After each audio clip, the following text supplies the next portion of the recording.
In these times of trial, God reminds us, "I am the Lord who heals you." Exodus 15:26. This powerful liturgical prayer activates the divine promise of complete healing, body, soul, and spirit. Ready? Let's pray with faith.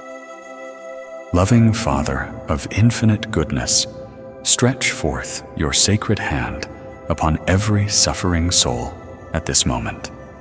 In your divine mercy, touch every cell, every fiber of their being.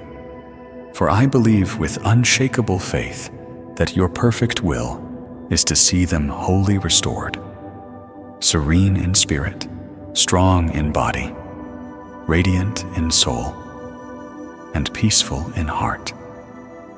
Wrap them in the scarlet mantle of redemption.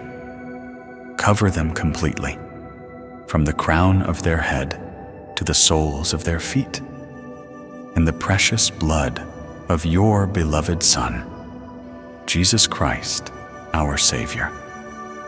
Cast out every shadow of sickness, every chain of affliction, every mark of pain that has no place in your design of love. May your light dispel their darkness. May your strength become their support. May your peace flood their fears. We proclaim this total, complete, glorious healing in the mighty name of Jesus Christ, the heavenly physician. Amen and amen.